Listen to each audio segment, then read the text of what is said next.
미르재단, K스포츠재단과 관련한 논란이 전국을 휩쓸고 있습니다.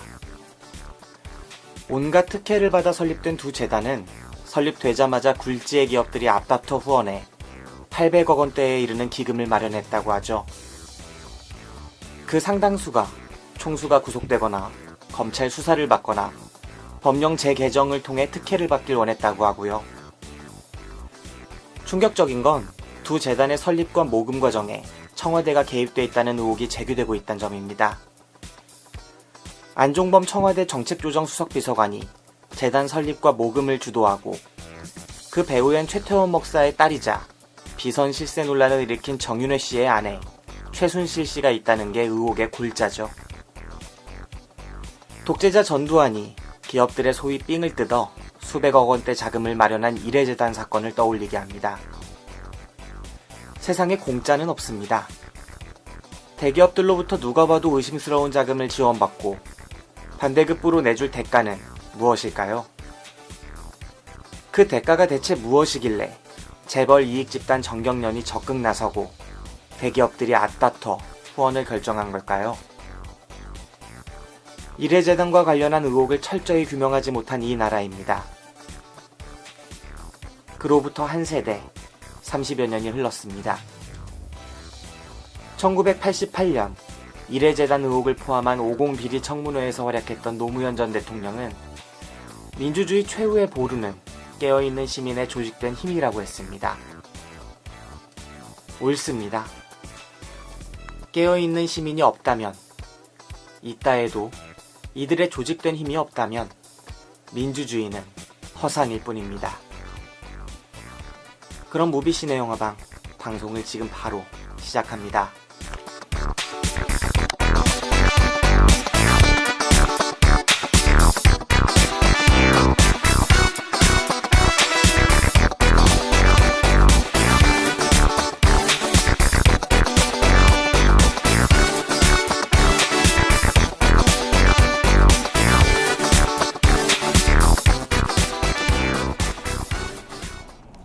더 쉽게, 더 즐겁게, 그리고 더. 안녕하세요. 무비신의 영화방 빅리사 인사드립니다. 딥슬림님 안녕하세요. 네, 안녕하세요. 네, 딥슬림님과 그 다음에 흥부님. 네, 안녕하세요. 네, 두 분 모시고 오늘 방송 진행하도록 하겠습니다. 딥슬림님은 지난번에 서울역 방송 같이 네, 했었죠? 봤습니다. 네, 연상우 단 둘이서. 감독님 팬이라고. 네, 단 네. 둘이서 했었는데 그때 중요한 영화 한 편을 빼놓고 소개 안 해주셨어요. 아, 제가 그 영화 제목을 생각이 안 나가지고 그때 소개하지 않았는데 저도 뒤늦게 그 영화가 떠오르더라고요. 네. 그때 정말 정제된 어휘를 구사하시면서 되게 깔끔하게 방송을 진행해 주셔서 아주 감사하게 생각하고 있습니다. 네. 마치 연상우 감독님의 지난 세월을 하나하나 훑어가면서 작품들을 소개해 주셨는데 아주 그랬나요? 좋은 시간이었어요. 네. 그리고 흥부님은 지난 방송이 언제죠? 꽤 오래됐는데. 네, 챗 베이커 영화였나? 아니요, 그 뒤에 뭐 있지 않았을까요?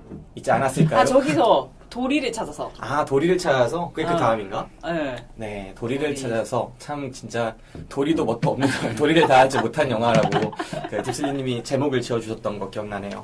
네, 두 편의 영화를 이제 간간히 얘기해드렸고 최근에 두 분 뭐하고 사세요? 뭐 특별한 신상의 변동이라거나 있으신가요? 저는 출근을 시작했고요. 오, 축하드립니다. 네. 아, 네. 축하드립니다. 네. 네. 축하할 일인지 모르겠지만 퇴근하고 매일 술을 달고 살고 있습니다.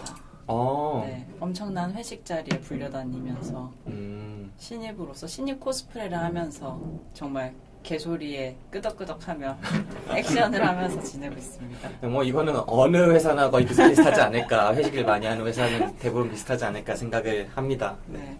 앞으로 큰 인물이 되셔야 되는데. 출세해야 되는데 말입니다. 네, 그렇습니다. 딥슬리님은 뭐하고 지내세요?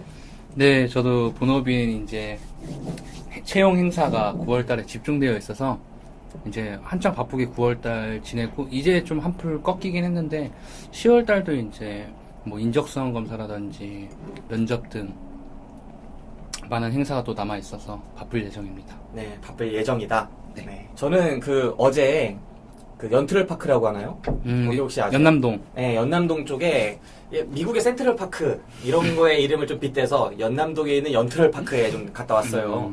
근데 이게 제가 좀 가본 적이 별로 없고 최근에 갔으니까 엄청 춥더라고요. 연트럴파크라니 되게 충격적이다. 이거 되게 옛날 건데. 아 진짜요? 네, 우리가 좀 나이가 있는 거예요.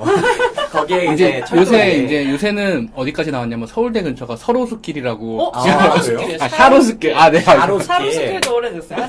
연트럴파크 처음 듣네요. 샤로스길보다 연트럴파크가 더 저는 예전에 들어서. 거기 이제 앉아서 한 2시간, 3시간 돗자리 펴고 친구들이랑 있었는데 정말 많은 분들이 거기에서 앉아서 막 풍류를 즐기시더라고요. 말 그대로 기타도 치고 막 노래도 부르고 왔다 갔다 하고 개들도 산책 엄청 하고 거의 개판이죠. 네, 좀 개판이더라고요. 그런 모습들을 보면서 진짜 내가 여유를 갖고 살아야겠구나라는 마음을 다시 한번 그렇게 갖게 되는 계기였습니다. 들어보면 항상 여유를 갖고 사시는 것 같은데. 제일 여유 있는 것 같은데. 네, 더 여유를 가지려고. 예. 네, 이 여유를 잃지 않고자, 초심을 계속 되새기고자, 어제 연트럴파크를 갔다는 자랑을. 친구들과 간 거 맞습니까? 저희 팟캐스트 관계자분들과 갔습니다. 네, 우리 팟캐스트를 잠깐 떠나 있는 그 박기사 내외와. 내외와. 아내분 되시는 분, 재수 씨는 이제 임신 6개월이에요. 배가 어느덧 불렀고, 성별도 좀 알 것 같다는 그런 얘기가 있었고, 한창 베이비 페어 다니시는 것 같더라고요. 제가 오늘 팟캐스트 녹음이 없었으면 끌려갈 뻔. 네, 끌려갈 뻔. 네, 그랬고요. 또 천작가라고 또 저희 방송에 나오는 아직 등단하지 못한 언제나 그 등단할 수 있는 가능성이 있는. 네. 원래 꼭 등단해야 작가는 아니잖아요. 그렇죠. 네. 저희는 이제 작가 대우를 해주고 있지만 아직 남들이 대우를 해주지 않는 그런 친구와 함께 맥주를 깠습니다.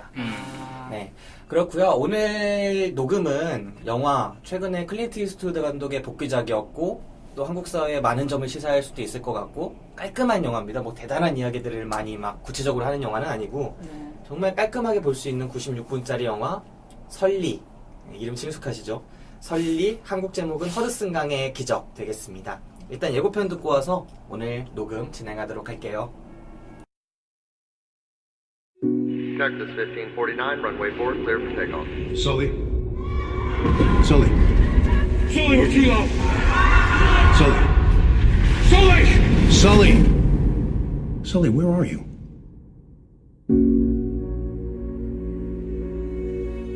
No one warned us.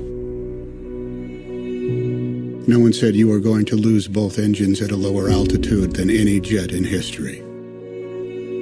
This was dual engine loss at 2,800 feet, followed by an immediate water landing with 155 souls on board. No one has ever trained for an incident like that. Our job is to investigate how a plane ended up in the Hudson River. On the Hudson. It's not a crash, it was a forced water landing. Simulations showed that you could make it back to the airport. Not possible. I felt it go. My aircraft. Your aircraft. I want you to know I did the best I could. Of course you did. You saved everyone. People call you a hero. I don't feel like a hero. Show us your cake, Super Sully! There's been too much talk in the press already. I'm overwhelmed by all this attention. The left engine was still operating. What if I did get this wrong? What if I endangered the lives of all those passengers? I got an A320 diving for the river. You did everything you could. It was more than enough. When was your last drink, Captain Sullenberg? Have you had any troubles at home? This is the captain. Brace for impact. What? Brace! Brace! Brace! Heads down! Stay down! There were 155 people on that plane. Brace! Brace! Brace! And you were one of them. Stay down! Over 40 years in the air, but in the end I'm going to be judged on 208 seconds. I need a count, passengers and crew. Is anyone still here?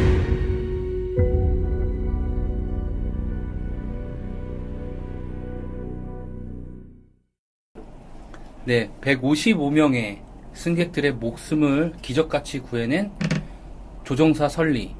하지만 과연 그의 행동이 정말로 올바른 판단이었을지 아니면 그 혼자만의 망상으로 155명의 승객들을 죽음으로 이끌 수도 있었던 그런 행동이었을지 그 결과가 궁금해지는 설리 허든슨강의 기적.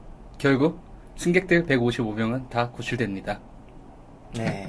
제가 아까 이제 흥부님도 계시는데, 영화 소개는 이제 딥슬리님이 해줬으면 좋겠다. 이렇게 말씀드리지 않았습니까? 네, 이런 면이 있었네요. 이유가 있어요. 네. 이게 뭡니까?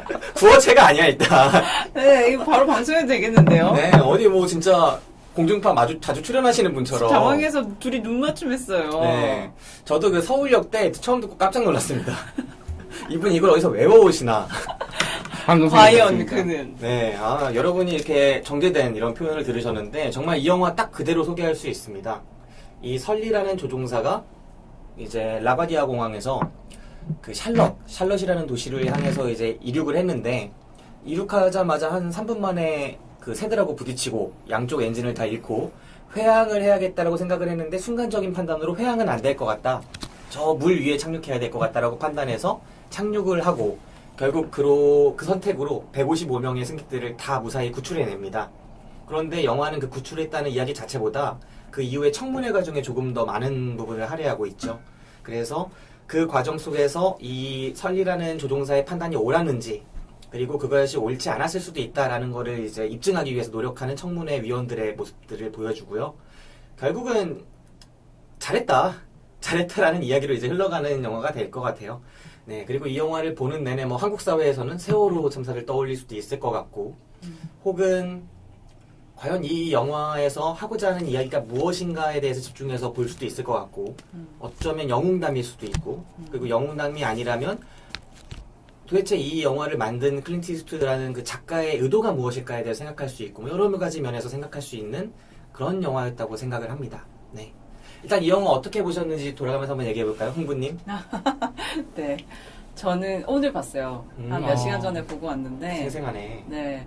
일단, 딱 시작하고 나서 1분도 안 됐을 때, 감독이 클린트 이스트우드라고 그랬지라는 생각이 먼저 들게 됐었고, 네. 그리고 계속 영화 보면서 이 영화에 대한 의미를 찾으려고 했었던 것 같아요. 근데 기록 자체로서 남는 영화다? 이게 저의 작은 결론이었습니다. 기록 자체로서 남는 영화? 네. 실화를 재구성했다는 뜻에서요? 네네. 네. 딥슬리님은 어떻게 보셨어요? 저도 이 영화를 회사를 마치고 피곤한 몸을 이끌고 심야로 혼자 가서 봤는데, 늘 그러시죠. 네. 제 옆에 이제 가족이 와 있더라고요. 어린 이제 아이하고 이제 부모님하고 같이 있는데, 이게 아이들이 봐도 교육적으로 괜찮은 영화겠구나라는 기대를 하면서 봤는데, 네, 역시나 미담을 한편 내셔널 지오그래픽처럼 그대로 담아놓은 훈훈한 이야기였다 정도로 좀 얘기할 수 있을 것 같습니다. 네. 저 같은 경우에는 이 영화를 분명히 미담이잖아요. 그리고 영화 속에서 그런 대사도 등장하죠. 비행기 관련해서 뉴욕에서 좋은 일이 없었는데 특별히 비행기 관련해서 네가 그걸 해냈다. 그리고 이 설리라는 인물 자체가 어쩌면 영웅처럼 묘사되는 부분들이 존재를 해요, 영화에서. 네, 그런 부분들이 있기 때문에 이 영화는 어떤 면 미담이고 미국의 승리담이고 그리고 심지어 9.11 테러 이후에 상당히 그런 자존감도 낮아져 있던 미국의 그런 시기를 좀 업시켜주는 이야기다라는 생각이 들었는데, 저는 영화를 보면서 계속 앞에 말씀드린 것처럼 세월호 침몰 참사가 너무나 많이 떠올랐어요. 네.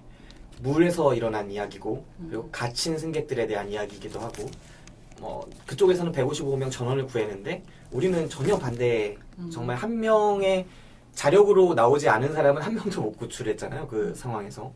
그래서 이건 보는 내내 저는 계속 세월호 침몰 참사의 이야기가 생각이 나서 좀 아프게 느껴졌고, 영화 끝나고 이 영화 같은 경우에는 엔딩 크레딧이 오르다가 실화 인물들이 등장을 해요. 그쵸. 실화 기장이 나오고 각자 자기 좌석을 얘기하더라고요. 저는 2A였어요. 3B였어요. 이 얘기를 하는 걸 보면서 우리도 그럴 수 있었겠구나. 우리 몇 년 전 수학여행 가던 2학년 몇 반이었어요. 단원고 학생이었어요. 신혼여행 가던 누구였어요. 이렇게 말할 수 있었는데 그게 안 됐구나. 저들은 자랑스럽게 떠올리는 155명이었기 때문에 154명이었으면 그렇게 행복하게 못 떠올리겠죠. 근데 우리는 이제 단 한 명의 탑승객도 생존자도 그렇게 회상할 수 없는 이야기가 돼버렸구나 하는 게 계속 느껴져서 좀 안타까웠던 영화였습니다. 네. 저는 보는 내내 그런 생각이 들었는데 일부러 그런 기억하고 이제 연결시키지 않으려고 봤던 것 같아요. 그냥 영화 자체로 보고 이건 실화고 되게 기적 같은 일이었구나. 그러니까 또 이 세월호 이야기가 결부시키면은 이 이야기가 너무 확장이 될 것 같아가지고. 저도 의식적으로는 세월호랑 웬만하면 연결을 안 시키려고 하는 게, 그러면은 되게 무기력하고 슬픈 감정이 저를 지배하기 때문에 이번 영화 보면서 세월호가 생각이 나기는 했지만 그래도 이 영화가 갖는 사회적인 함이 그걸 좀 더 보려고 했던 것 같아요. 네. 세월호를 의식적으로 연결을 지어지는 사람이 있을 거고 그거를 좀 배제시킬 수 있는 사람이 있을 것 같은데 저 같은 경우에는 이거 세월호랑 전 상상도 못하고 갔어요. 네, 저도요. 이거가 재난 영화인지도 네. 사실은 잘 몰랐고 상상도 못하고 갔는데 그리고 이게 나오니까 비행기니까 또 전혀 상상을 못했는데 어느 순간 그게 오는 거예요. 기장이 그 역할을 하는데 우리는 선장이 떠오르고 막 계속 이런 것들이 딱 대칭이 되면서 그 사람이 안 돼, 난 여기 명부가 없기 때문에 구조 그 임명부가 없기 때문에 탑승 명부가 없어서 국내선이라 그래서 나는 이 사람들 155명이 다 살아났는지 확인해야 돼 라고 기장이 말을 할 때 우리는 제일 먼저 빠져나갔다는데 선장이 막 그런 생각도 떠오르고 청문회의 모습들이 이어질 때도 계속 떠오르고 좀 대칭되는 부분들이 너무 많았던 것 같아요. 그러다 보니까 그 생각이 들더라고요. 내가 이제는 재난 영화를 볼 때 세월호를 결부시키지 않기가 힘들겠구나. 나는 이미 그런 약간 죄의식까지 있다고 생각해 본 적은 없었는데 일종의 그런 나한테 약간 부채의식? 네, 부채의식이나 어떤 일종의 트라우마 같은 것들이 새겨져 버렸구나 라는 거를 좀 느끼게 되는 그런 계기였달까요? 그래서 이 영화 자체는 행복한 이야기잖아요. 우리 잘했다. 이런 사람도 있었고 다 제 역할을 했다. 사실 영화 전체가 말하고자 하는 바는 앞에 영웅처럼 묘사된 부분이 있다고 했지만 영화가 보여주는 건 이건 영웅담이 아니에요. 영웅이 아니다. 이 사람도 스스로 부인하고 그런 이야기 속에서 사실 자기들 그냥 제 역할만 했는데 이렇게 다 구했다. 잔치예요. 근데 저는 내 자식이 죽었는데 남의 돌잔치에 간 느낌을 받는 거예요. 계속. 내 자식이 죽었는데 그래서 그런 비유 너무 마음 아파. 좀 마음 아팠어요. 저는 진짜.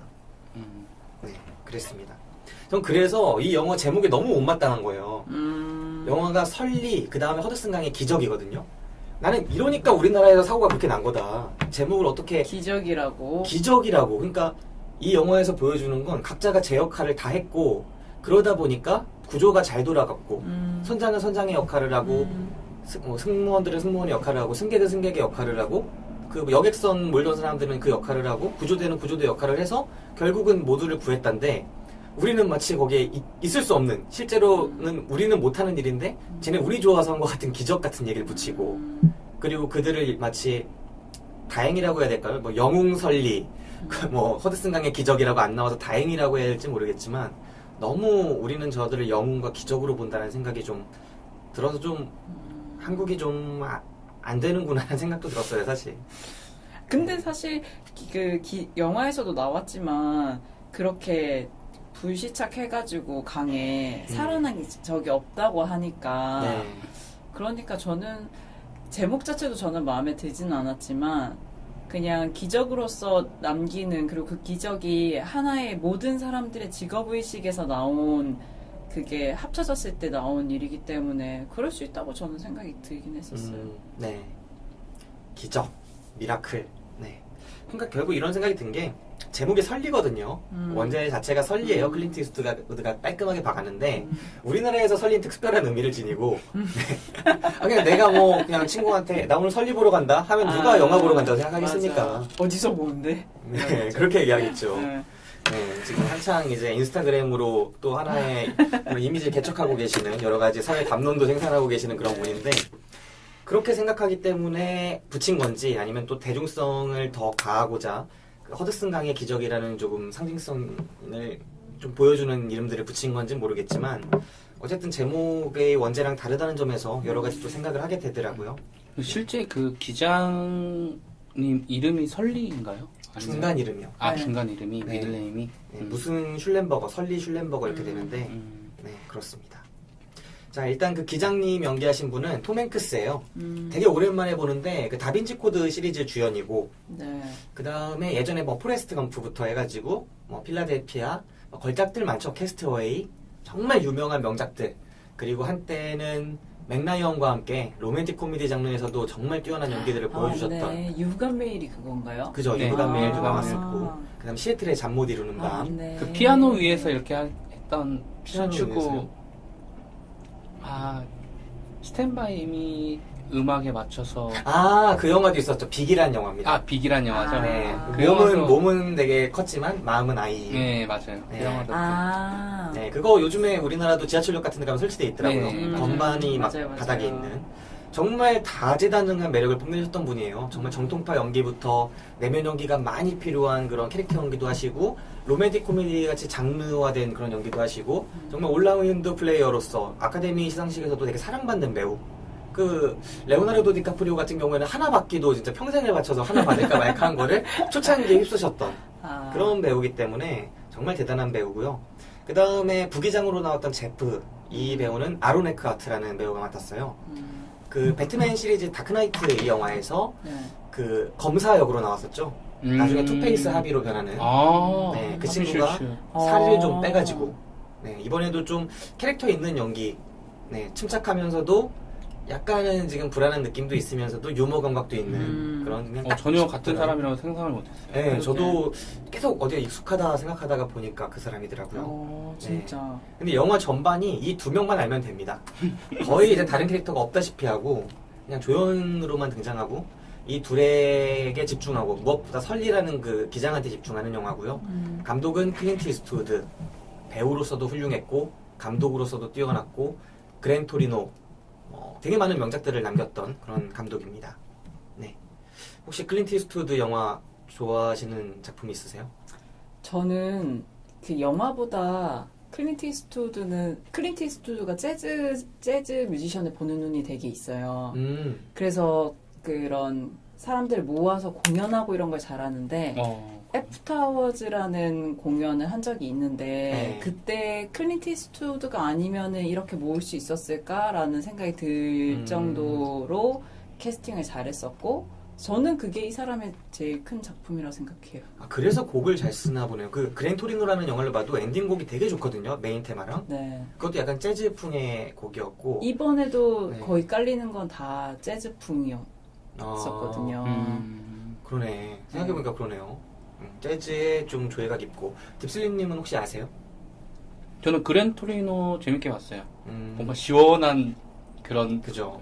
결말이 이제 약간 느와르가 아닌가 이 장르는 네. 약간 그렇게 생각될 정도로 뭔가 찐한 남자 영화였고. 네, 남자 영화였고 주로 찐한 영화들을 주로 찍으시는데 뭐 연상호 감독님 좋아하시는 딥슬림님과 약간 안 맞긴 하죠, 흐름이. 네, 클린트 이스트우드의 영화였습니다. 네, 앞에 말씀해주신 것들 그리고 세월호랑 결부할 수 있는 부분 그리고 그냥 영화로 보면은 미국의 잔치집 영화다, 깔끔한 영화다 이렇게 말씀드릴 수 있을 것 같아요. 이 영화에서 뭐 기억나는 장면들 하나씩 얘기해 볼까요? 장면들이요? 네, 오늘 보셨는데 뭐 딱 기억에 나는 이야기해보고 싶었던. 저는 그 청문회 때 아까 유머 감각 얘기하셨는데 본인 같은 다른 선택을 하겠냐 했을 때 자기는 7월에 하겠다. 네. 그게 되게 기억에 많이 남았었고 이 영화에서 거의 유일한 웃음 포인트였던 것 맞아요. 같아요. 그래서 진짜 크게 웃었어요. 네. 네. 그리고 장면은 기장이 결정 내리고 난 다음에 사람들을 챙기러 가서 그냥 끝까지 챙기는 장면이 아무래도 이거는 좀 무의식에 있는 트라우마 때문에 기억에 남지 않았나 그 생각이 들었어요. 네. 이거는 좀 설명을 드리면은 사고가 12월 뉴욕에서 가장 추운 날에 이제 사고가 나서 1월 아니에요? 1월? 1월인가요? 네, 1월로 알고 그래서 있어요. 체감 기온이 영하 20도. 거기 있는 사람들이 너무 추웠고 그 구조하는 과정에서도 이제 너무 극심한 추위를 느껴서 마지막 청문회 때 이제 그 제프가 이제 똑같은 상황이라면 7월에 사고가 났으면 좋겠다라고 되게 위트 있게 했던 장면이었던 것 같아요. 당신이라면 뭘 했겠냐, 다른 뭘 했겠냐 했을 때 최적의 선택이었다는 거죠. 네, 우리 기장은 최적의 선택을 했고 나라면 계절만 바꿨을 것이다. 네, 아주 센스 있는 대답이었고. 딥슬림님은 이 영화에서 좀 기억에 나는 장면? 저는 장면이라기보다는 좀 그 흐름이 좀 재밌었어요. 중간에 이제 사실 이 영화가 재미있을 만한 부분이 크게 없거든요. 근데 그죠. 이 감독이 영화 처음부터 그 끝나는 엔딩 전까지 관객들을 계속 속이려고 해요. 네.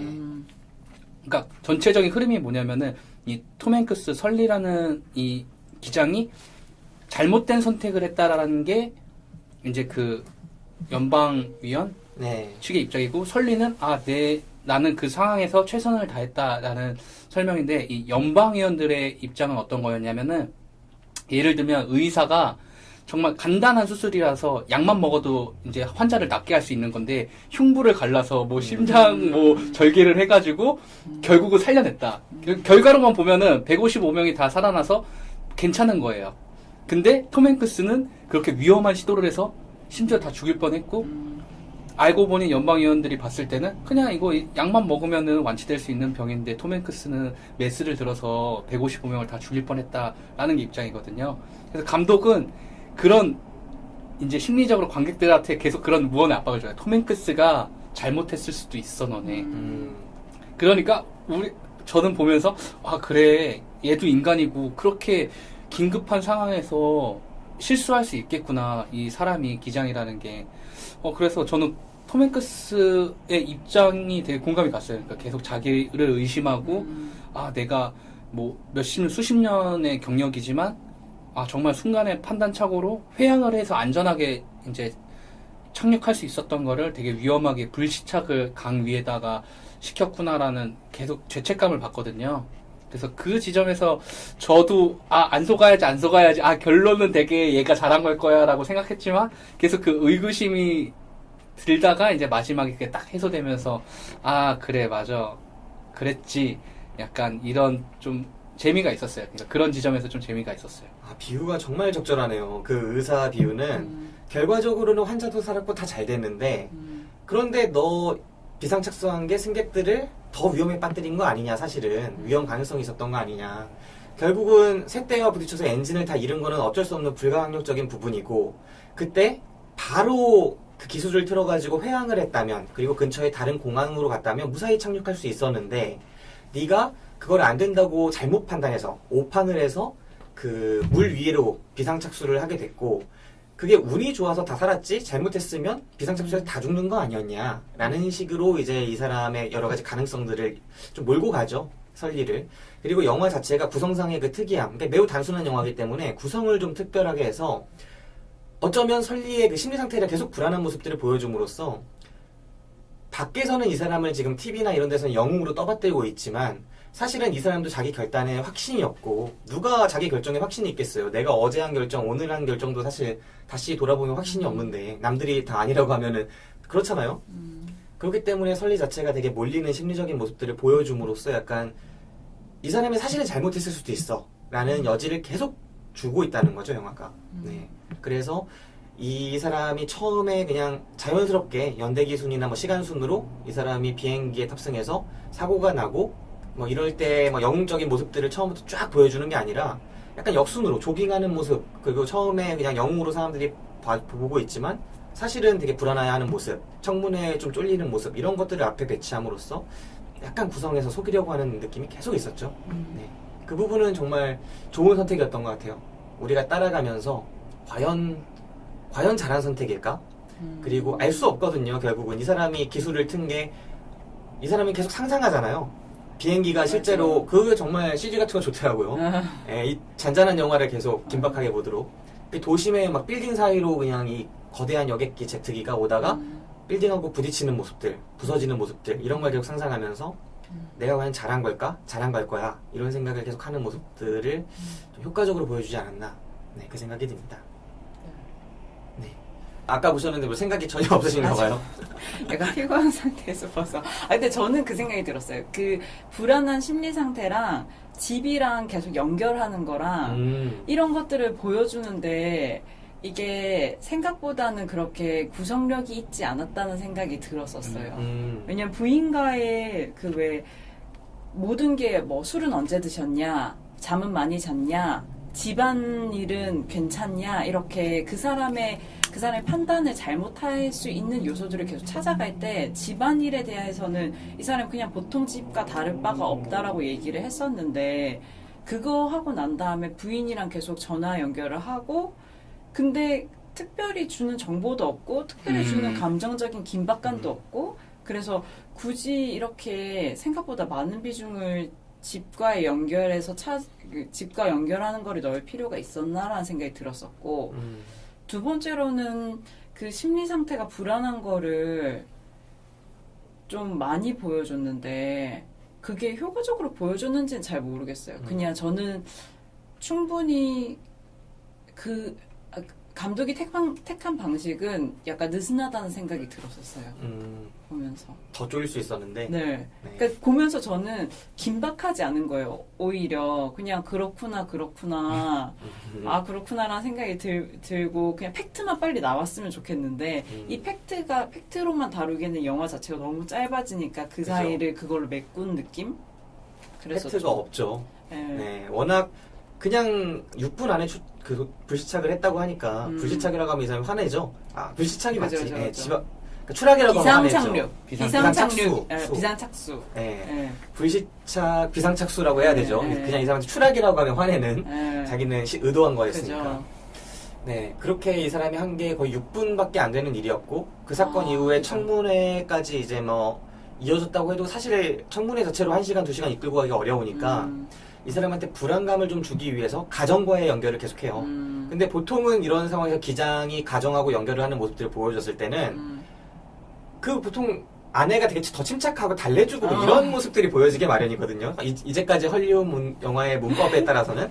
근데 설리의 그 감정 기복보다 아내가 더 커요. 그래서 이 불안감을 아내랑 연결하면은 우리가 더 불안감을 느끼도록 조성을 하는데 이게 좀 과하다. 네. 그러다 보니까 좀 감정이 우리가 자연스럽게 조성되지 않는 부분이 네. 있고. 연기도 좀 어색했었고 네. 부인의 연기도. 네, 나름 베테랑 배우일 텐데 로라린이라는 배우인데 네. 안타까운 부분이 있었고요. 네. 그 다음에 이 톰 행크스의 내면 연기만으로 이 불안감을 계속 가져가야 되는 거잖아요. 이 갈등하는 모습들을 가져가는 과정에서 이야기를 통해서 이 사람을 도울 게 없는 거예요. 배우를 도와줄 부분들이.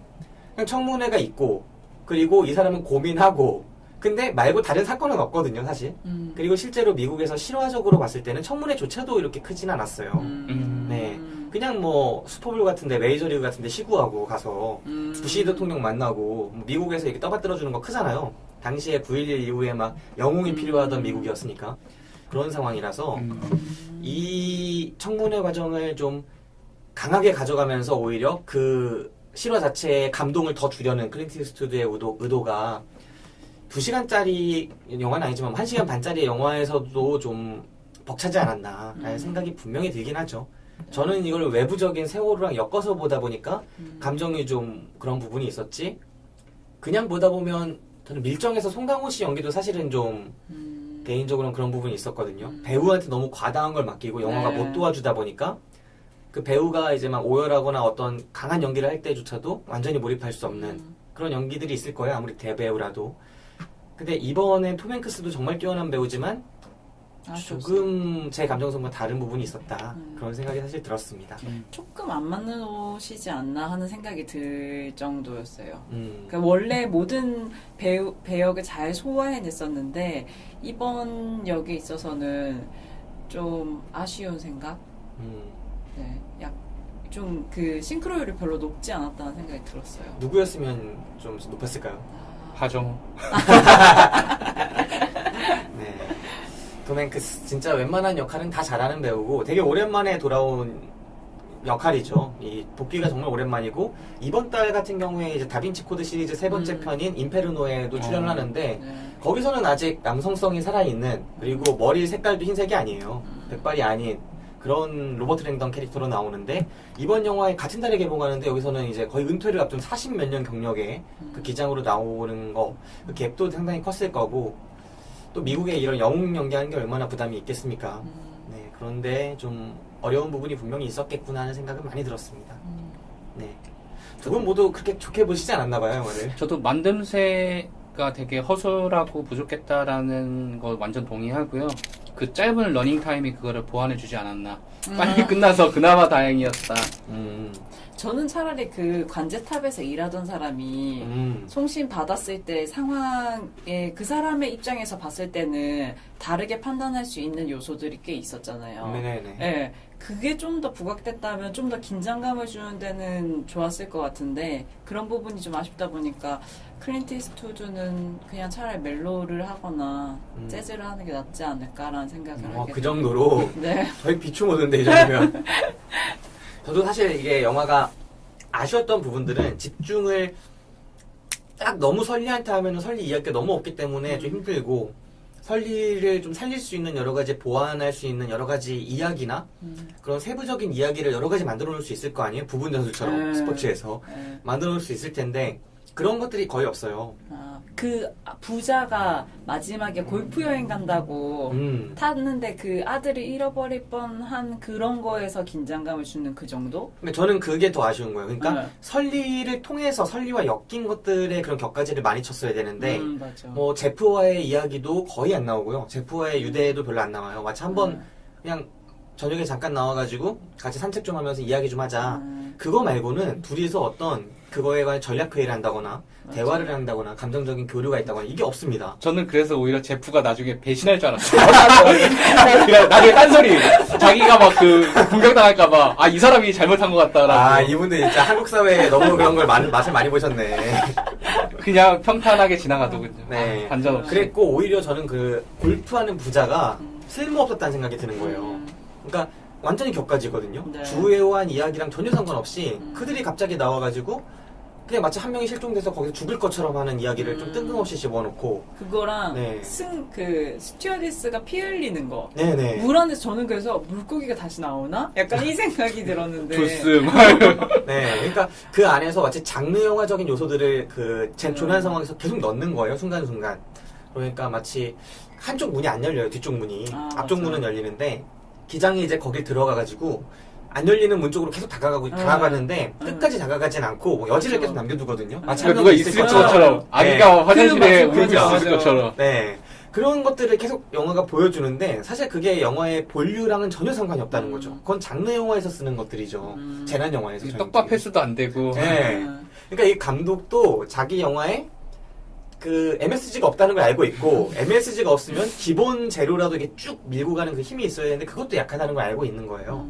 그런 상황에서 전형적인 문법대로 그냥 내가 과다하지도 않고 그냥 남들 쓰는 정도만 써도 되지 않을까라는 생각으로 몇 번 시도하는 부분들이 좀 과하게 느껴졌고 오히려 그 제프와의 그런 유대라거나 아니면 아내한테 긴장감 조성 정도 수준이 아니라 어떤 역할을 맡긴다거나 이런 식의 것들을 아니면 청문회 장소에서의 그런 걸 좀 구체적화 시킨다거나 어차피 픽션이라면 그런 것들을 좀 할 수 있지 않았을까 하는 아쉬움이 사실은 계속 들었어요. 네. 너무 그들의 돌잔치에 저는 끌려와서 좀 개인적으로 안타까웠기 때문에 그런 생각이 더 들었을 수도 있을 것 같습니다. 근데 그 부분 장면마다 이제 그 설리를 대하는 국민들의 태도 익히 들어 알고 있긴 했지만 네. 어쨌든 뭔가 국가적으로 이렇게 좋은 일을 한 뭐 군인이라든지 소방관 뭐 기장이라든지 뭐 술값도 대신 내주고 뭐 네. 호응을 하고 뭐 너무 이제 그 사람에 대해서 이제 인정해주고 뭐 이해해주고 막 이런 국민들의 모습이 되게 좋았어요. 그러니까 사실 국내 같은 경우는 사실 그런 존중이나 대우가 크게 많이 있지는 않잖아요. 어떻게 보면은 네. 잠깐 확 올랐다가 식는 정도인데 또 그 반대 측면에서 어쨌든 설리는 국가적인 영웅임에도 불구하고 그 155명을 구한 대단한 일을 했음에도 불구하고 그 절차적인 면에서 어쨌든 뭔가 실수가 있거나 과한 측면이 있는지 꼼꼼하게 그렇게 체계적으로 검사하려는 그런 연방 수사관들? 네. 연방 수사관인지 모르겠지만 어쨌든 그 사람들의 그런 절차적인 부분도 되게 저는 아 이런 미국이라는 국가의 시스템이 호락호락하지 않구나. 어쨌든 굉장히 훌륭한 일을 했음에도 불구하고 그 과정상에서 뭔가 실수나 잘못이 있다라면은 뭐 그 사람한테 뭐 당연히 뭐 징계를 내리거나 이렇게 뭐 손해배상을 할 것 같지는 않았지만 어쨌든 사고라는 건 일어난다는 그 다음을 예방하려는 차원에서 그런 시스템을 도입했다라는 거라고 생각되기 때문에 우리나라도 이제 뭐 세월호라든지 뭐 최근에는 뭐 백남기 농민 사건이 또 있고 여러 가지 뭐 일이 있었는데 이제 일어난 거에 대해서 이제 뭔가 이성적으로 감정적으로 이렇게 대응하기보다는 뭔가 그 절차마다 잘 뜯어보고 고쳐서 뭔가 개선할 부분을 이렇게 찾아가는 과정을 좀 배울 수 있지 않았나 이번 영화에서. 전 그 이야기에서 조금 다른 생각을 이야기를 해보자면 일단 처음 말씀해주신 국가의 뭐 공공의 이익에 기여한 사람 그런 사람에 대한 사회적인 우대 뭐 이런 것들에 대해서 저는 그게 꼭 좋게만 보이지 않았어요. 특별히 좀 과도하다고 느껴진 부분도 있었는데 그 호텔에서 세탁해주는 그 여자친구 있거든 젊고 그냥 예쁘게 장하게 생긴 친구가 갑자기 뜬금없이 예, 막 얘기를 하다가 이제 뭐 특별히 원하시는 게 있냐, 꼭 드릴 말씀 있어 왔다 해가지고 뭘 원하시냐 이렇게 했더니 이 설리가 나 지금 이제 옷을 내일 제복을 또 입어야 되는데 이 제복을 기장복을 좀 세탁을 해줬으면 좋겠다. 그러니까 갑자기 급 감정 연기를 하면서 아 고작 그 정도였냐라고 하면서 아 그 뭐 기장님께는 이 호텔을 통째로 드려도 부족하다. 말도 안 되는 소리잖아요. 무슨 호텔을 통째로 호텔 그냥 받지 그러면은 그게 정말 그러면 이런 좀 과한 이런 뭐랄까요 그 립 서비스 이런 것들이 좀 일단 거슬렸고 그 다음에 두 번째로 그 연방조사국 그쪽에서 조사를 할 때 물론 그쪽이 이제 국가의 독립기관이지만 보험사랑도 연관이 있는 걸로 알아요. 만약에 이게 개인의 과실로 인해서 결국 비행기를 잃어버린 거잖아요. 그렇죠. 네, 승객들은 떠나더라도 비행기를 잃어버린 거기 때문에 이게 되게 비싸기 때문에 과실이 있을 경우에는 이 사람이 해고를 당할 수 있거나 아니면 명예퇴직을 좀 명예롭지 그쵸. 않은 퇴직, 불명예퇴직을 당할 수 있는 상황이라서 연금을 못 받는. 연금을 못 받는다는 얘기가 나와요. 제일 중요한. 근데 실제로 그 당시에 부시 정권 하에 미국에서 상당히 많은 직종이 오바마 이후로는 좀 둔화됐지만 우리처럼 외주 주고 그 다음에 비정규직 고용하고 이거 기장들 사이에서 되게 많이 있었다고 해요. 그러니까 기장도 잘못하면 뭐 외주로 공급되고 뭐 이런 식의 이야기가 나올 수 있었다라고 해서 마이클 무어도 자본주의 러브 스토리인가 하는 영화에서 그런 부분을 다뤘던 것 같고 그랬었는데 그런 문제의식이 아무래도 그런 종류의 사회적인 문제의식을 크게 갖는 감독은 아니지만 클린트 이스트우드가 조금이나마 그 기장의 이야기를 그런 식으로 담아내지 않았나. 그러니까 자기가 연금에 대해서 계속 걱정하는 부분이 있잖아요. 네. 42년차 기장이면 사실 돈이 그렇게 아쉬울 사람이 아닌데도 불구하고 이미 자기의 그런 불안적인 부분 때문에 웹사이트를 막 열어가지고 혼자 상담을 막 어떻게든 살 길을 연구하고 있고 또 계속 불안해하거든요. 이 불안의 가장 큰 근원이 나 연금 못 받고 잘릴 수 있다. 그러니까 그냥 나의 명예 그 차원이 아니라 실리적인 거죠. 나 이 연금 못 받으면 어떡하지? 막 이런 생각을 계속 하는 모습이기 때문에 영화가 그런 부분을 조금 더 증폭시키거나 좀 다른 맥락에서 담아냈다면 영화가 좀 풍성해질 수 있지 않았을까. 저는 그 부분이 좀 증폭돼서 다가왔던 게 아내가 했던 거의 유일한 역할은 그 돈에 대해서 쪼이는 역할을 맞아요. 잘했다는 생각이 들었거든요. 네. 막 여기도 막 안 되고 있어, 이 빌딩도 안 되고 막 그 얘기를 하는 걸 보니까 좀 이 사람 아까 그 딥슬림님이 얘기한 거랑 저도 약간 다른 의견인데 이렇게 철저하게 조사를 하는 걸 보면서 제가 약간 마음이 조바심이 나는 거예요. 왜냐면 이게 내가 그 비행기 한 대를 그냥 버려버린 건데 강에다가 그래서 연금도 잘리고 심지어 손해배상을 해야 되면 어떡하나 막 이 생각이 들더라고요. 네. 네. 정말 비행기 한 대를 잃어버린 거에 대한 그 압박이 회사로부터 내가 정말 그렇게 잘못한 게 아니잖아요. 네. 뭐 승객들을 구하기 위해서 했는데 내가 이 비행기를 잃어버린 게 어쩔 수 없다라는 거를 난 정말 최선을 다했는데 비행기는 잃어버릴 수밖에 없다는 거를 그 민간 항공사의 기장으로서 그걸 입증해 나가는 그 과정에서의 어려움이 정말 중요한 싸움이었다고 저는 알고 있거든요. 네, 그래서 이 부분을 조금 더 잘 다뤄줬어야 했다. 그리고 다시 한번 나오는데 그 아내 역은 과했어요. 그러니까 남편이 당장 죽을 뻔했는데 돈을 가지고 이렇게 쪼이는 게 말이 되나. 42년 동안 벌어졌는데 보니까 가정주부로서 이렇게 아이들을 키우는데 노력을 하셨지만 기장으로서 이렇게 열심히 평균 봉급보다 훨씬 높은 그쵸. 화이트 칼라의 그런 네. 역할을 해주신 것 같던데 맞아요. 좀 너무 쪼이더라. 그런 생각을 좀 악천한 생각이 좀 들었습니다 보면서. 네.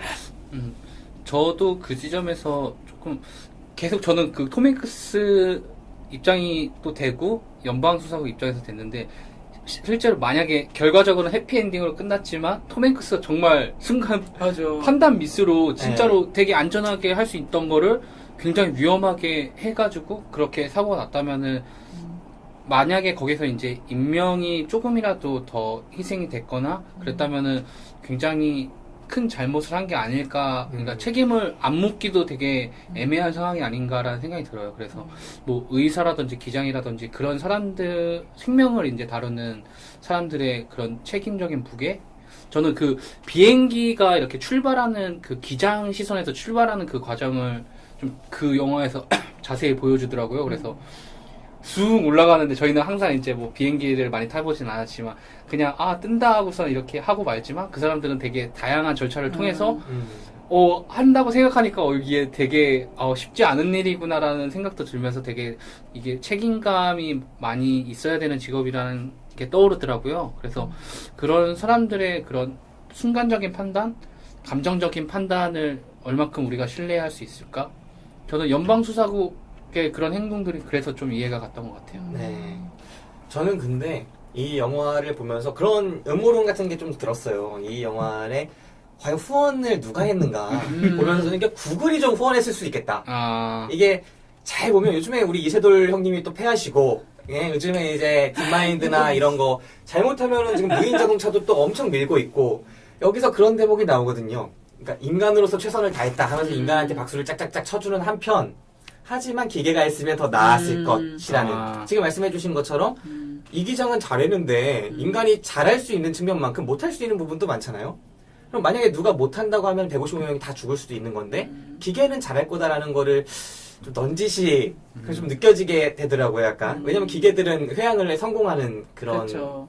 실험들이 계속 이어졌으니까. 그러니까 인간이니까 그 딜레이가 좀 걸렸고, 그러다 보니까 회항을 할 수 없어서 결국은 비상착수를 하게 되는데, 기계가 요즘 만약에 그걸 조종했다면 안전하게 착륙을 했을 것이므로 기계가 되게 훌륭하다.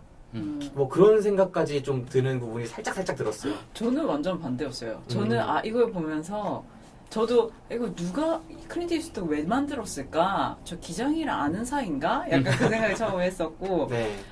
그래도 인간이 할 수 있는 그 42년 동안 쌓아온 직업의식이 그 204초인가요? 그동안에 나타나는구나라고 생각을 한 거예요. 네. 왜 기계상으로는 나중에 밝혀지지만 기계상으로는 이게 데이터에는 왼쪽 엔진이 고장이 그쵸. 나지 않았다고 떴지만 네. 그 사람이 느끼기에는 고장이 나 있는 상태였잖아요. 네네. 그래서 뭐 이렇게 인공지능이니 하는 시대지만 그래도 인간이 할 수 있는 일이 이런 데서 있지 않나라는 생각을 하기는 했어요. 이게 약간 베테랑에 대한 인식 차이인 것 같아요. 저는 42년 차라는 얘기를 들으면 와 대충 하겠다. 완전 진짜 뒷방 늙은이 같은 사람인데 이미 막 그런 느낌 드는 거예요. 저 세월호 선장도 도박 논란이 많지 않았습니까? 네, 맞아요. 그 당시에 나오자마자 뭐 이제 제일 먼저 나왔는데 막 다른 선원이 와가지고 선장님 돈 말리고 있으니까 그거 제 돈 아닙니까? 막 이런 얘기가 나오고, 그 당시에 뭐 처음에는 뭐 술판 논란이 벌어졌고 왜 거기를 비웠냐. 근데 저는 이게 베테랑들의 특성, 한국 사회 베테랑들은 저희가 갖고 있는 인식은 42년 차. 이러면 군대에서도 42년 차 누굽니까? 진짜 뒷방 늙은이로서 하고 싶은 거 다 하는 분들이고, 좀 그런 생각이 들었기 때문에 저는 좀 이게 42년에 쌓였기 때문에 그런 판단을 했다라기보다는 그분들이 더 위험할 수 있다. 그런 생각이 좀 들더라고요. 그래서 이거 자칫하면은 진짜 기계였다면 어땠을까 하는 생각을 진짜 했어요. 그 장면에서. 네. 근데 저 영화에서는 그 사람이 어떻게 직업의식을 쌓아왔는지에 대해서 좀 보여주잖아요. 네네. 계속 배워야 된다, 뭐 멈춰서는 안 된다. 그게 되게 어설프게 나와서 어설프게 지나가 버리지만 그런 것들이 저는 좀 감동적으로 다가오더라고요. 네. 제가 볼 땐 미화입니다. 미국에 대한. 너무 미화해, 미국은. 여기 위인전처럼 썼어요, 약간 설리를. 뭐 그 장면 스승인가요? 배우는 장면에서. 뭐 끝까지 뭐 비행을 멈춰서는 안 된다. 그 장면 하나로 그 캐릭터를 좀 해준 거구나. 그거랑 왜 그 사람이 공군이었나요? 그 경비행기를 조종할 때 그 장면도 있었구나.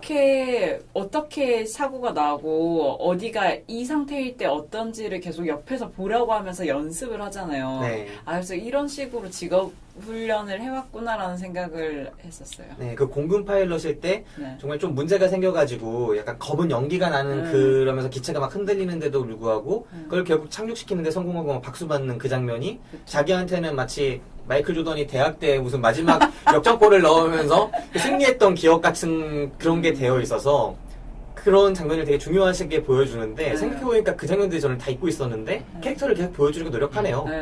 그냥 뒷방 늙은이가 아니라 이 사람은 이런 사람이다. 그게 그런 경험이 축적되어 있었다라는 걸 보여주시죠. 네. 맞아요. 그 고장났을 때 여기서 뭐가 나오는데 어떻게 거기서 볼 때는 어디가 기울었냐 이런 거를 물어보더라고요. 객관적으로 자기 느낌과 객관적 사실을 일치시키려는 스스로의 노력. 네. 네, 그래서 제가 신입으로서 직업의식을 어떻게 가져야 되느냐 이거에 대해 약간 비행사셨어요? 대입을 해보는. 아 근데 저는 이게 약간 사회에 대한 불신이 되게 많은가 봐요. 저는 옛날에 막 대한항공 추락 사건 막 이런 거 관련해서 막 녹취록 문제되고 막 이런 경우가 몇 번 있었거든요. 옛날에 있었던 일들. 나중에 어디 자료나 이런 거에서 본 적이 있었는데 좀 진짜 좀 이렇게 멋있지 않았어. 되게 참담했어요. 진짜 결정도 못하고 상황 파악도 못하고 그런 경우가 되게 많이 있었거든요. 맞아요. 그래서 결국 수많은 사람들이 죽음으로 가는 그런 경우도 있었고 했는데 또 그런 일들 되게 많거든요. 누가 봐도 회항을 하거나 뭐 착륙을 하면 안 되는 그런 상황에도 좀 회사에 좀 압박이 있을까봐 두려워서 징계받을까 두려워서 무리한 시도를 하는 경우도 되게 많았고 그래서 사고가 나는 경우도 있었어요. 그런 거를 기장들이 이런 직업윤리 없는 베테랑 기장들의 그런 모습들을 좀 여러 가지 경험을 통해서 접한 사람이라면 너무 영웅담 같다. 이런 사람이 존재하느냐 과연. 마치 이순신 장군 보는 것 같잖아요. 그렇죠. 너무나 이런 결점이 없어 보이는 이런 기장이라니. 사고가 났을 때도 너무나 책임감 있고 멋있고 그리고 그 국민들은 이 사람을 그렇게 막 영웅화시켜서 이렇게 되게 대우도 잘해주고 이런 모습들이 눈꼴 졌다? 왜 우리 선장은 그러냐? 왜 우리는 그 온갖 비리가 있고 그들은 청문회 이렇게 잘한 선장인데 사실 잘한 기장인데 청문회까지 해서 못한 점을 밝히려고 하다가 결국은 시도가 좌절되니까 박수 쳐주는 분위기로 다시 가잖아요. 결국은 내가 본 최고의 기장이셨다. 이렇게 가는데 사실 우리는 지금 세월호 특조위 어떻게 됐습니까? 맞아요. 완전히 망가졌고 지금 어떻게 되는지 모르잖아요. 그 유족들 지금 뭐 하고 있어요? 어떻게 되는지 지금 모르잖아요. 다 그냥 단식하시다가 그것도 이제 다 포기하시고 막 이렇게 돼가고 있는데 결국 우리는 이렇게 된 상황이고 하나도 안 밝혀지고 이러고 있는 상황에 남의 돌잔치는 너무 화려하고 너무 띄워주는 거야. 그러니까 막 약간 불쾌함이 좀 들었어요, 사실. 저는 그 톰 행크스가 설리가 이제 최후 변론 전에 그 자기가 시뮬레이션을 꼭 봐야 되겠다라고 하는 그 순간이 되게 뜬금없었어요. 네, 갑자기 타이밍, 그 맞아, 대사가 맞아. 어느 맥락에서 나오는지 모르겠는데 뉴스를 보다가 갑자기 그래요? 네, 뉴스에서 뉴스보다. 뭐 중요한 건 타이밍이다 이러니까 새벽에 갑자기 1시 몇 분에 갑자기 이거라고 그래서 새벽 1시 몇 분에 동료한테 전화해서 자기 봐야겠다고. 그러니까 최후 변론은 그거를 미리 봐서 이제 좀 뭐 얘기할 거리를 생각해내서 이제 최후 변론을 굉장히 잘하는데 저 그게 되게 뜬금없었어요. 아니 뭐 갑자기 TV 보고 있다가 타이밍. 생각해보면 이게 서사의 그 중심이 되는 그 얼개라고 할까요? 줄거리의 그 힘이 상당히 약한 영화예요. 맞아요. 한 줄기로 그냥 쭉 가고 그 길이도 짧은 영화라서 여러모로 힘든데 가장 짧은 중요한 게- 게 그게 타이밍. 타이밍 그 하나의 계기로 문제를 풀어내고 그 문제가 대단한 거 풀어낸 것도 아니야. 사실 보면은 아니 저건 처음에 당연히 생각을 해야 되는 거 아니야 하는 정도의 수준의 것인데 맞아. 가장 중요한 핵심 키워드 비장의 한수 이런 느낌으로 풀어가거든요. 그냥 그걸 우리가 그냥 좋은 이야기니까 서로 좋게 넘어가자 해서 이 영화를 보는 거지. 그걸 진짜 만약에 진짜 진지한 장르 영화나 추리물 같은 거 했으면 답 안 나오는 수준이죠. 맞아. 네. 맞아요. 이거는 그 그냥, 팩트 자체가 너무 기적적인 일이기 때문에 네. 그 소재 자체로만으로도 이제 사람들한테는 뭐 좋을 수 있겠는데 네. 영화적인 장치적인 부분에서는 너무나 아쉬웠죠. 너무나 아쉬워. 네, 결국은 인간이니까 그랬다. 인간으로서 최선의 선택을 한 거다. 이렇게 되고 저는 또 이 영화 보면서 하나 또 생각이 들었던 게 부기장이 그렇게 쩔인 줄 몰랐어요. 저는 최소한의 약간 분담이라거나 여기도 부기장 아닙니까? 이건 진짜 완전 쩔이더라고. 그렇지 않았어요? 저는 근데 어떤 점에서 좀 도움이 될까라고 생각했을 때 옆에서 계속 리마인드 시켜줘요. 그러니까 뭐 하셔야 됩니다. 뭐 하셔야 됩니다. 사실 혼자 있지도 않겠지만 혼자라면은 뭐 인간이라면 또 놓칠 수 있는 부분들을 옆에서 계속 뭐 키세요, 뭐 맞추세요, 뭐 맞추세요. 이제 리마인드를 하니까 서로 이제 더블 체크를 하는 측면에서 좀 도움이 되지 않았나. 네. 뭐 쩔이긴 쩔이지만 네. 실질적으로 하는 건 아무것도 없지만. 제가 이거를 다시 한번 이걸 보면서 생각났던 게 앞에 그 대한항공 사고 같은 거 관련된 그 글이나 뭐 기사나 이런 걸 많이 접했을 때 그런 대목을 많이 봤었거든요. 한국 사회에서 기장과 부기장의 그 기수나 서열이 너무나 엄격해가지고 조종실 안에서는 부기장이 말을 못한대요. 근데 앞에 말씀드린 것처럼 한 명의 인간으로서 독단적인 결정으로 사고가 난 경우가 상당히 많아요.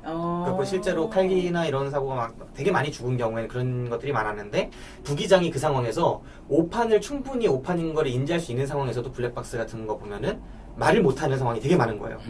근데 이게 이 영화에서 드러나지만 15초, 20초가 비행기 너무 빠르기 그죠. 때문에 엄청난 시간이거든요. 그러니까 이걸 빨리빨리 말을 하고 그걸 즉각적으로 할 수 있어야 되는데 규정하고 다르게 이 부기장들이 진짜 쩌리로 하다가 사고 나는 경우가 많더라고요. 그리고 기장들은 뒷방 늙은이라고 앞에 말씀드린 것처럼 부기장보다 실력이 좋다고 안 느껴져요. 그런 걸 보면은 정말 오판들을 많이 해요. 그리고 그 오판의 상당수가 나 이거 착륙 못 시키고 무리한 시도 못 했다가 만약에 혹시나 사고가 안 나고 착륙할 수 있는 건데 만약에 회항하면은 얘네 회사에서 다 일단 임금을 물어줘야 되는 거예요. 임금이 아니라 그 표값을. 네, 표값을 물어줘야 되고 거기다 더 얹어서 물어주잖아요. 뭐 호텔이나 이런 거. 그쵸. 이게 어마어마하게 크기 때문에 문책을 당하거나 징계를 먹게 될 수 있으니까. 연금을 못 받죠. 네.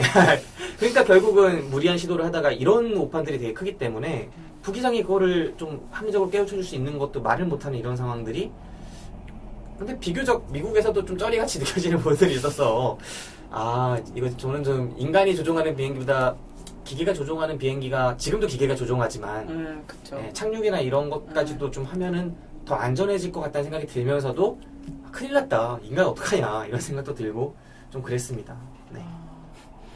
저는 그 설리가 계속 그 부기장을 찾아가길래 아 얘가 딴 말 할까봐. 그리고 이 캐릭터 자체가 약간 비열한 느낌을 주는 인상으로 해놨어요. 아 차라리 배신을 했으면은 영화가 더 풍성해지지 않았을까. 제가 아쉽네요. 했어요. 저는 죄가 없습니다. 아 좀 네. 심파 마지막에는 이제 아예 둘이서 마지막에 딱 청문회에서 거의 사실상 승리를 지어놓고 그죠. 나가서 어떻게 어떻게 생각하나 이렇게 말한 다음에 자기 입으로 이제 막 끝내버리죠. 네. 난 자네가 자랑스러워 하면서 어떻게 그 상황에서 그렇게 침착하고 사실 쩌리로 한 거 별로 없는데 흥분하고 막 난동 피우지 않았다는 것만으로도 저는 근데 생각보다 많은 역할을 했다고 진짜 쩔인 줄 알았는데 정말 아무것도 안 하고 책만 본 줄 알았는데 네. 나중에 청문회 때 보니까 그 사람이 뭔가 30초 뒤에 다시 켜보고 이런 것들을 정신을 차리고 하긴 했더라고요. 그죠. 네. 네.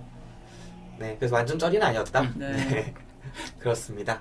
좀 자, 이 영화에 대해서 생각보다 할 얘기가 많지 않아요. 많지 않네요. 일단 정말. 짧고 너무 네. 이 영화에 정말 할 얘기가 더 없을까요? 여기서 바로 추천 비추천 넘어가야 되나? 아니요. 좀 아쉬운데 이렇게 끝내기는. 네. 진짜 이거 근래 다룬 영화 중에서 가장 할 얘기가 없는 영화가 아닌가. 단순한 영화였고 깔끔했고 복잡하지 않았으니까. 네. 네, 그런 것 복잡할 같습니다. 소재가 없었던 것 같아요. 자, 그럼 이 영화 추천 비추천으로 넘어갈 수밖에 없네요. 네. 일단 이 영화 추천하실지 비추천하실지 보든지 말든지 하실지 이 영화를 보기 전에 나한테 하는 겁니다. 일단 딥슬리님 어떻게 하시겠어요? 아 저는 비추천을 추석 명절 때나 가족들과 함께 모였을 때 TV로 보기를 추천드립니다. 네, 총평을 해주신다면 그건가요? 아 총평도 같이 하는 건가요? 네, 같이 한번 아, 해주세요.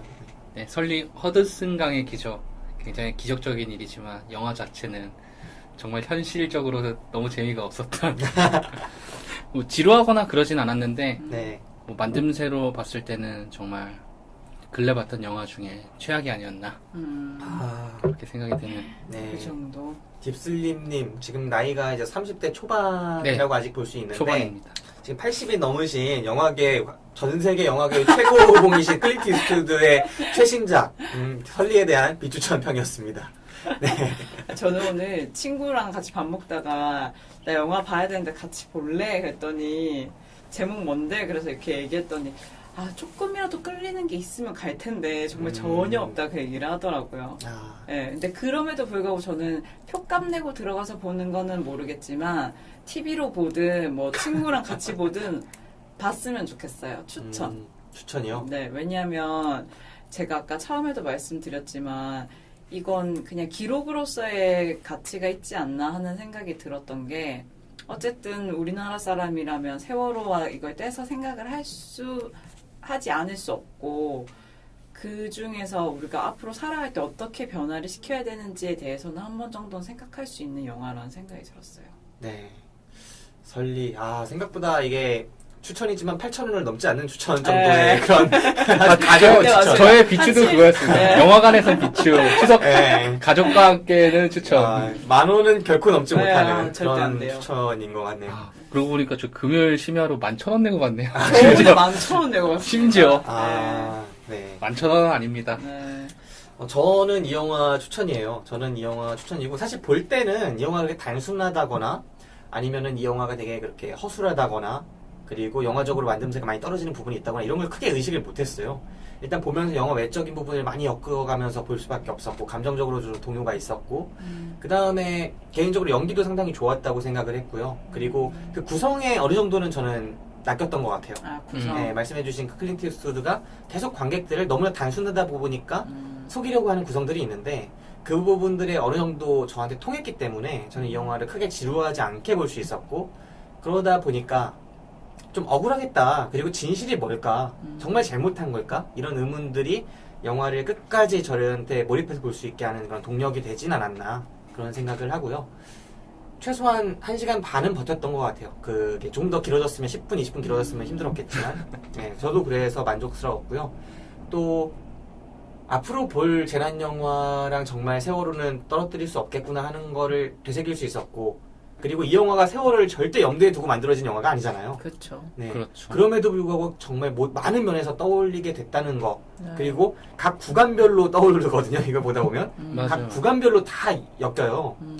어쩌면 이럴 수가 있을까라고 생각될 만큼 뭐 터널 같은 영화 최근에 하정우 씨가 주연했고 김성훈 감독이 찍었던 터널이 세월을 좀 많은 면에서 타겟으로 만들었다라고 네. 생각이 저는 되거든요. 맞아요. 근데 그 영화보다 이 영화가 더 세월을 떠올리게 합니다. 그러니까 정말 의도하고 만들었던 그 영화보다. 네. 그만큼 이 영화가 한국 사회에 던져주는 게 충만하다라고 생각하는 부분이 있기 때문에 그래서 저는 추천이고요. 생각해보면은 이 영화에서 저는 그 장면이 사실 좋았어요. 그 처음에 조깅하면서 상상을 하잖아요. 네. 라과디아 공항으로 회항하는 비행기를 상상을 하는데 그때 이 빌딩 숲 사이로 이제 거대한 여객기가 막 들어오는 그 장면이 저는 생각해본 적, 영화에서 본 적도 없고 생각해본 적도 없는 블록버스터 같은 데서도 이런 큰 비행기가 좀 그런 장면이었던 것 같아서 아 되게 기술적으로도 되게 저는 몰입이 처음에 느껴져서 상당히 좋았습니다. 그 장면은. 그러네요. 네, 그 장면은 저한테는 무비시네 영화상 앞으로 연말에 또 하겠지만 최고의 오프닝 그 후보에는 들 수 있는 장면이지 않을까. 네, 뭐 그런 생각을 해보면서 이 영화 추천드리겠습니다. 네, 이 추천 1비추 딱 갈라진 영화였고요. 1시간을 겨우 채웠네요 오늘. 1시간을 서울역 때도 근데 한 50분 하지 않았나요? 네, 그때도 50분 했는데 그땐 2명이었고 아, 생각보다 되게 깔끔하게 영화가 진행이 막 여러 가지 구간별로 할 얘기가 되게 많았는데 옛날 영화나 이 영화는 짜내고 해서 안 나와서 끝내는 느낌이 있어서 도리를 찾아서도 말할 게 너무 없었는데. 사실 세월호와 같이 얘기하면 이거는 뭐 4-5시간도 얘기할 수 있는 부분이긴 한데 또 네. 이거 하면은 너무 또 침울해질까봐 오랜만에 만났는데 되게 영화 이야기가 사실 저희가 풍성하게 하려면 풍성하게 할 수 있는 멤버임에도 불구하고 하필 영화들이 계속 그러네요. 도리를 찾아서부터 서울역은 사실 시간도 짧았죠. 네, 이 영화도 그랬습니다. 하지만 영화에 대한 여러 가지 이야기를 나눴다고 생각하고요. 오늘 방송 여기서 마치도록 하겠습니다. 저는 김기사였고요. 저는 딥슬립 저는 흥부였습니다. 네, 지금까지 들어주신 여러분 감사합니다. 무비시네 영화방과 함께 오늘을 즐거워합시다.